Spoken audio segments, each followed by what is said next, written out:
JDS ತೊರೆದು ಕಾಂಗ್ರೆಸ್ ಸೇರಿದ Yelahanka ward ಅಧ್ಯಕ್ಷ ಜಯಪ್ರಕಾಶ್ ಬಣ್ಣಾಕರ್. ಜೆಡಿಎಸ್ ಮತ್ತು ಬಿಜೆಪಿ ಪಕ್ಷದ ಮೈತ್ರಿಯಿಂದಾಗಿ ಜೆಡಿಎಸ್ ಪಕ್ಷದ ಕೋಮುವಾದಿ ನಿಲುವನ್ನು ಖಂಡಿಸಿ ಯಲಹಂಕ ವಾರ್ಡ್ ನಂಬರ್ 3 ಅಧ್ಯಕ್ಷರಾದ ಜಯಪ್ರಕಾಶ್ ಬಣ್ಣಾಕರ್ ಅವರು ತಮ್ಮ ಬೆಂಬಲಿಗರೊಂದಿಗೆ ಕಾಂಗ್ರೆಸ್ ಪಕ್ಷಕ್ಕೆ ಸೇರ್ಪಡೆಯಾದರು. ಇನ್ನು ಯಲಹಂಕ ನ್ಯೂ ಟೌನ್ ಕಾಂಗ್ರೆಸ್ ಪಕ್ಷದ ಕಚೇರಿಯಲ್ಲಿ ನಡೆದ ಸೇರ್ಪಡೆ ಕಾರ್ಯಕ್ರಮದಲ್ಲಿ ಪಕ್ಷದ ಮುಖಂಡರಾದ ಕೇಶವರಾಜಣ್ಣ ಮತ್ತು ಗೋಪಾಲಕೃಷ್ಣ ಅವರು ಕಾಂಗ್ರೆಸ್ ಪಕ್ಷದ ಧ್ವಜವನ್ನು ನೀಡಿ ಜಯಪ್ರಕಾಶ್ ಬಣ್ಣಾಕರ್ ಪಕ್ಷಕ್ಕೆ ಸ್ವಾಗತಿಸಿದರು. ಇನ್ನು ಇದೇ ವೇಳೆ ಯಲಹಂಕ ಗ್ರಾಮಾಂತರ ಅಧ್ಯಕ್ಷರಾದ ಅವಲಹಳ್ಳಿ ಶ್ರೀನಿವಾಸ್ ಅವರು ಗ್ರಾಮ ಪಂಚಾಯಿತಿ ಮಟ್ಟದ ಕಾಂಗ್ರೆಸ್ ಅಧ್ಯಕ್ಷರುಗಳಿಗೆ ನೇಮಕಾತಿ ಆದೇಶ ಪತ್ರಗಳನ್ನು ವಿತರಿಸಿದರು.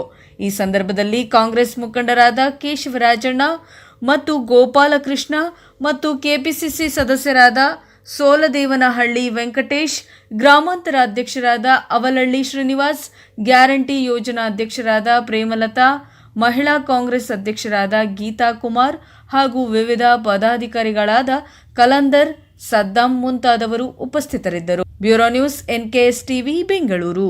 ಸೇರ್ಪಡೆ ಕಾರ್ಯಕ್ರಮ ಆಯಿತು, ಜೊತೆಗೆ ಜವಾಬ್ದಾರಿಗಳು. ಮೊದಲ ಸೇರ್ಪಡೆ ಕಾರ್ಯಕ್ರಮ ಅನ್ನೋದಕ್ಕಿಂತ ಈ ಒಂದು ಸೇರ್ಪಡೆ ಕಾರ್ಯಕ್ರಮದ ರೂವಾರಿಗಳಾದಂತಹ ಇಸಾರಣ್ಣವರು, ಅಸ್ಲಂ ಅವರು, ಸದ್ದಾಂ ಅವರು, ಅಜ್ಮತ್ ಅವರು ಇವರೆಲ್ಲ ಸೇರಿ ಇವತ್ತಿನ ದಿವಸ ನಮ್ಮ ಜಯಪ್ರಕಾಶ್ ಬಣಗಾರರವರ ಪೂರ್ತಿ ತಂಡ ಇವತ್ತು ಏನಂತಾರಲ್ಲ, ಈ ಯಾವುದೇ ರೀತಿ ಕಂಡೀಷನ್ ಇಲ್ಲದೇ ಸ್ವಯಂ ಪ್ರೇರಿತವಾಗಿ ಅವರು ನಮ್ಮ ಪಾರ್ಟಿಗೆ ಸೇರ್ಪಡೆ ಆಗಿದ್ದಾರೆ. ಇದಕ್ಕೆಲ್ಲ ಮೂಲ ಕಾರಣಗಳು ಅಲ್ಲಿರ್ತಕ್ಕಂಥ ಮುಖಂಡರು.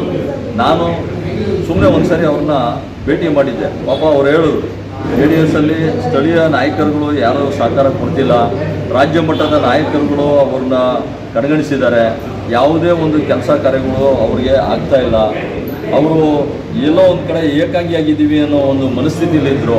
ಹಾಗಾಗಿ ನಮ್ಮ ಒಂದು ಪಾರ್ಟಿಯ ಸಿದ್ಧಾಂತ ಹಾಗೆಯೇ ಕಾರ್ಯವೈಖರಿನ ನೋಡಿ ಇವತ್ತು ಮೆಚ್ಚಿ ಅನ್ಕಂಡೀಷನಲ್ ಆಗಿ ಇವತ್ತು ನಮ್ಮ ಪಾರ್ಟಿಗೆ ಸೇರ್ಪಡೆ ಆಗಿದ್ದಾರೆ. ಅವರಿಗೆ ಅಭಿನಂದನೆ ಸಲ್ಲಿಸ್ತೇನೆ. ಪದಗ್ರಹಣ ಕಾರ್ಯಕ್ರಮವನ್ನು ಇಟ್ಕೊಂಡಿದ್ವಿ. ಇವತ್ತು ನನ್ನ ಗ್ರಾಮಾಂತರ ಬ್ಲಾಕ್ನ 5 ಗ್ರಾಮ ಪಂಚಾಯಿತಿಗಳು ಬರ್ತವೆ.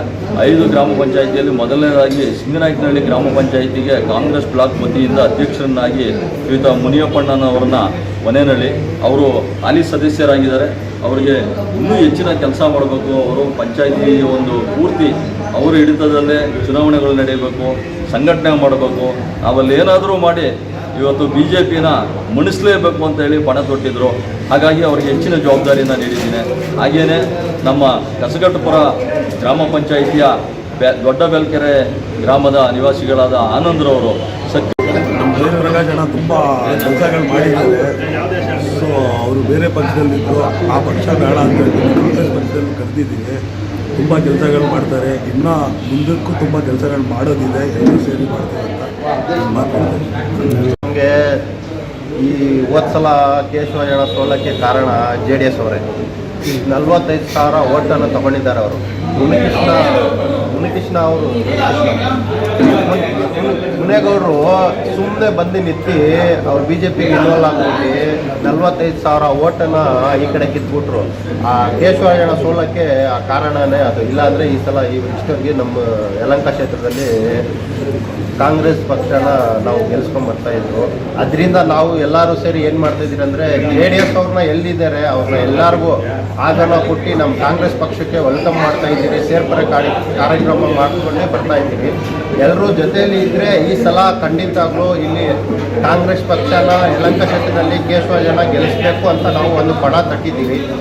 ಎಲ್ಲರೂ ನಮ್ಮ ಸಾಥ್ ಕೊಟ್ಟರೆ ಜೊತೆಯಲ್ಲಿ ಕೆಲಸ ಮಾಡ್ತೀವಿ. BBMP ಸ್ಪರ್ಧೆ ನಾನು ಕೇಶವ ಹೇಳಿದ್ದೀನಿ, ಮತ್ತು DK ಶಿವಕುಮಾರ್ ಸರ್ ಹತ್ರನೂ ಹೇಳಿದ್ದೀನಿ. ನಮ್ಮ ವಾರ್ಡಲ್ಲಿ ಅಟ್ಟೂರು ವಾರ್ಡಲ್ಲಿ 17,000 ಓಟ್ ಇದೆ ಮೈನಾರಿಟಿದು. ಅದಕ್ಕೆ ಈ ಸಲ ಯಾರಿಗ ಆತ್ಮೀಯ ಕಾಂಗ್ರೆಸ್ ಕುಟುಂಬದವರೇ, ಏಕೆಂದರೆ ಕಾಂಗ್ರೆಸ್ ಕುಟುಂಬ ಅಂದರೆ ಯಾವುದೇ ಜಾತಿ ಇಲ್ಲ, ಮತ ಇಲ್ಲ, ಭೇದ ಇಲ್ಲ, ಭಾವ ಇಲ್ಲ. ಕಾಂಗ್ರೆಸ್ ಅಂದರೆ ಎಲ್ಲ ಜಾತಿ ಒಂದೇ ಹೇಳ್ತಾ ನಾನು ನಮ್ಮ ಕೇಶವರಾಜಣ್ಣ, ಗೋಪಾಲಕೃಷ್ಣಣ್ಣ ಇಬ್ಬರು ಈ ಯಲಹಂಕ ಕ್ಷೇತ್ರಕ್ಕೆ 2 ಕಣ್ಣಿದ್ದಂಗೆ. ಇವಾಗ 2 ಕಣ್ಣು ಸೊರಬಿಟ್ಟದೆ. ಮುಂದಿನ ದಿನಗಳಲ್ಲಿ ನಾವು ಈ ಎರಡು ಆಪರೇಷನ್ ಆಗಿ ಬಹಳ ದೊಡ್ಡ ಹೋರಾಟನೆ ಮಾಡಿದೆ.